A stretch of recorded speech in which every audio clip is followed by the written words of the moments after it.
الأردني. طبعا لسه الحديث مبكر جدا حول النتيجة النهائية للمباراة بانتصار أي من الفريقين على الآخر، لكن الكويت سجلت هدفين فقط في مقابل كان لدى الأردن 8 أهداف، والكويت استقبلت هدف والأردن أيضا استقبل هدف.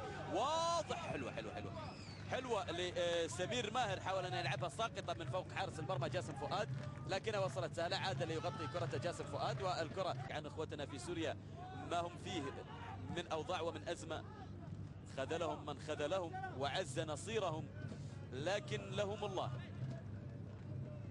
في هذه الأيام المباركة. نسأل الله سبحانه وتعالى أن يفرج على إخوتنا في سوريا ما هم فيه. كرة كانت في الجبهة اليمنى للمنتخب الأردني، العرقلة حاضرة والسقوط حاضر أيضا والخطأ حاضر لمصلحة المنتخب الأردني، والبطاقة الصفراء العقوبة الإدارية أيضا موجودة وحاضرة على اللاعب محمد المهيزع. محمد المهيزع يتحصل على البطاقة للمنتخب الأردني. تنفذ مباشرة على منطقة الجزاء، تسديدة إلى خارج أرضية الملعب، فيها ركلة مرمى تأتي لمصلحة المنتخب البحريني. ربع ساعة مرت أعزائي المتابعين من شوط اللقاء الثاني و60 دقيقة كأحداث المباراة ككل، والمنتخب الأردني حتى الآن يتقدم بهدفين مقابل لا شيء. الهدفين كلهم أتوا في شوط اللقاء الأول. معاذ محمود أولا الذي غادر أرضية الملعب، وبعد ذلك لاعب خط الوسط أحمد نواف. الأردن على الهجوم، تسديد الله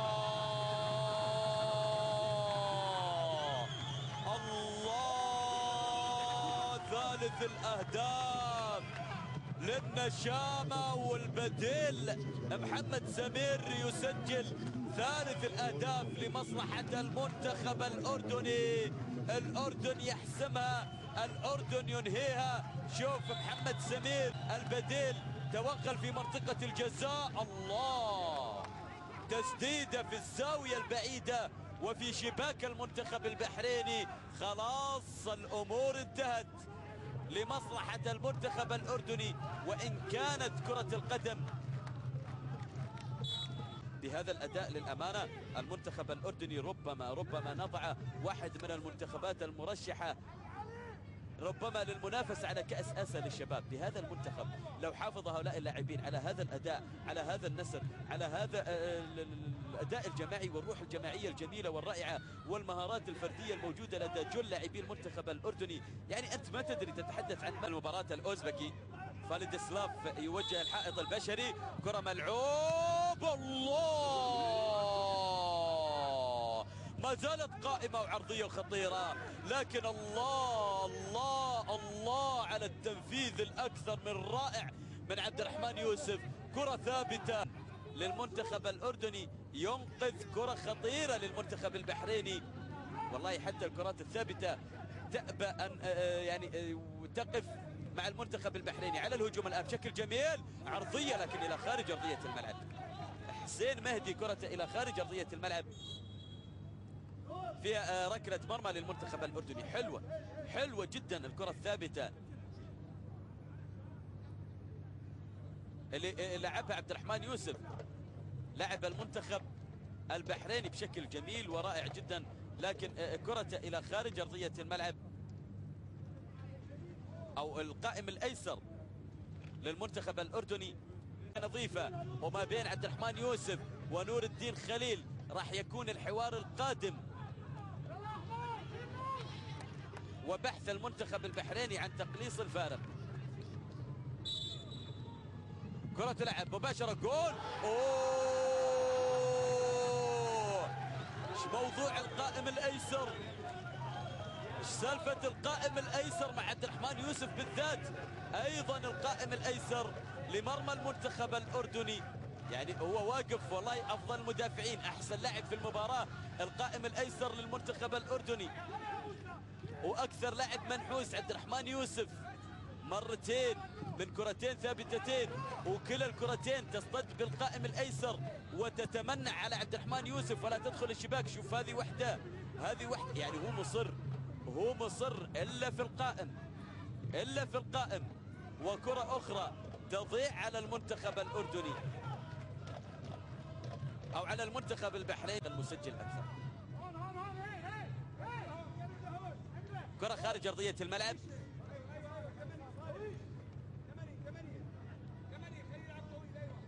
الأردني في حال أن المنتخب الكويتي أنهى مباراته أمام بوتان فائزا، وهو حتى الآن متقدم بهدف مقابل لا شيء. بالتالي يعني أعزائي المتابعين، صافرة النهاية من حكم المباراة تعلن عن نهاية هذه المباراة بفوز المنتخب الأردني بثلاثية نظيفة على المنتخب الكويتي، في فرحة أردنية عارمة في المدرجات، في سعادة أردنية عارمة. أنا تحدثت عن فارق الأهداف إنه حاضر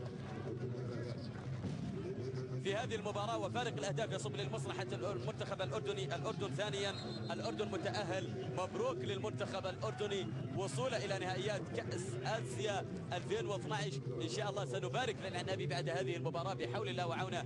الكلمة مباشرة تنتقل إلى الزميل نايف العنزي في الاستوديو التحليلي. نايف، الكلمة عندك، اتفضل.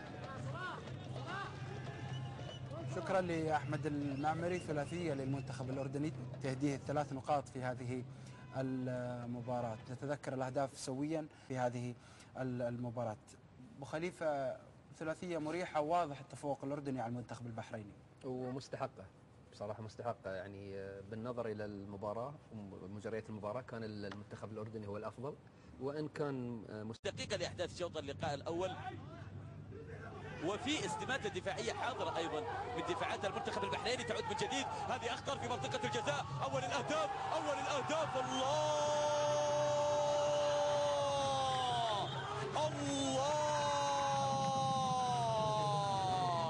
النشامة يعملوها بعد ضغط عالي، سجلوا أول الأهداف في شباك المنتخب الأردني. معاذ محمود، سجدة شكر لله على هذا الهدف.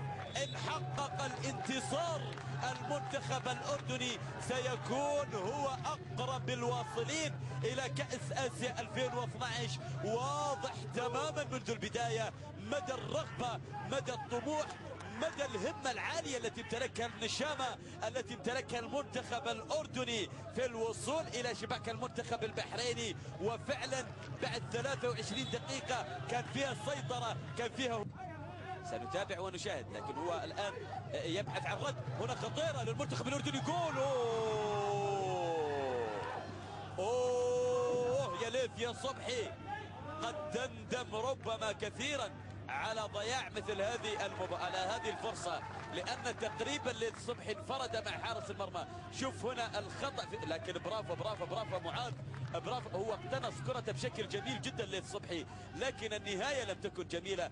حاول أن يلعبها على يمين وفي الزاوية البعيدة حارس المرمى السوري. كان في هناك ربما نوع من تزوير الأعمار ولاعبين كبار. وجول